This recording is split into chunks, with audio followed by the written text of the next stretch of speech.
Hi, this is John Beener with Weise Counsel. I'm excited again to interview Dr. Gill Weise. We're talking about another key subject from his Weise Pharmacy and Weise Natural Food Shop here in Jacksonville. Again, he's a walking encyclopedia. He's got more knowledge than I've ever heard of, more than even books that I've read. But we're going to talk about cancer right now and the immune system again, because that's a key thing for all of us. And second of all, about chemotherapy and radiation treatment. So Gill, give us some more insight on that subject of cancer, please. How do people prevent cancer or even heal their body before taking chemo or radiation treatments? I know that's one of my son-in-laws had to go through the chemo thing, and I wasn't recommending it, but he did it anyway. But tell me about cancer. You know, we've been around cancer now for 100 years, I think, in America and all over the world, so you should have a pretty good idea of why we get cancer or why we don't get cancer. People mostly that I talk don't really care, and they don't know why. My personal opinion and belief is that if you're on a sugar diet and you fry your food, you will probably have cancer cells in your body, and they'll probably multiply at some point and become a bother to you. So how do you get away from that? Just do the right thing. And so not eating any sugar. How do you get away from sugar? Modern American sugar.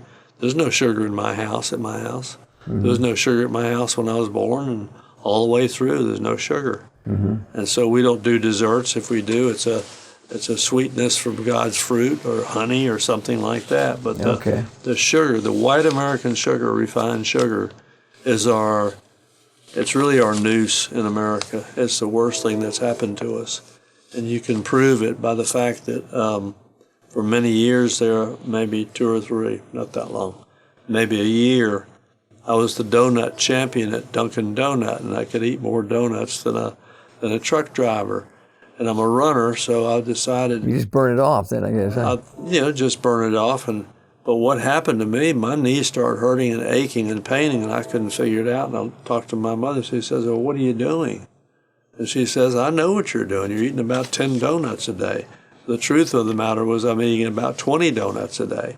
Okay. So I went to see Dr. Phillips, and he said, your knees are shot. I was probably 30 years old at that time. Really? Okay. And he said, get a knee replacement.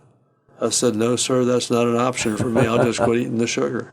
Yeah. When I got rid of the sugar, the pain went away. Wow. And so a lot of people will experience that if they really get busy and get the sugar out of their life. But I'm afraid we're to the point of no return where everything that we eat is sugar-laden, even the coleslaw you get. Right. And crackers and all sorts of things. Butter has some sugar in it. Everything has sugar in it. Right. You want to get away from it.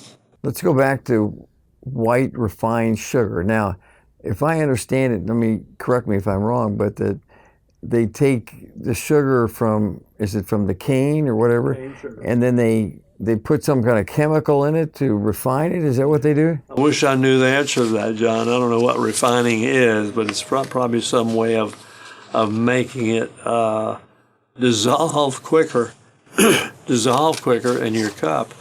A raw sugar, the little brown crystals we call whole raw sugar, are little brown crystals, and they're very hard to dissolve, and you have to stir and stir and stir.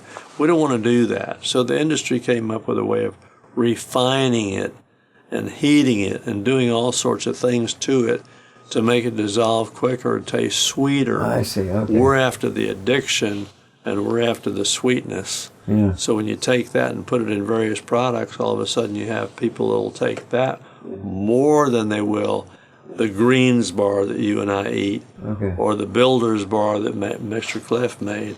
So those are sugars of a different sort, and they have a little different flavor. Even taking cane sugar and putting that in your coffee changes the flavor for some people, and they can't tolerate it. So they're going to stay with their white sugar.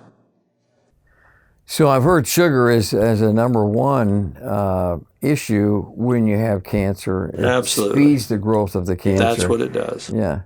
And so it actually opens door back to the immune system again. Is violated because it doesn't have the right nutrition. That's true. And so as we're back to the same vicious cycle here, even with the viruses. Okay. Right. You need the immune system to fight them off. Right. You're not going to be well if you're a fried food eater and a sugar eater. You just won't be. Yeah. You're heading down the road of diabetes or some other disease that we get in America, and it's not a very pretty picture.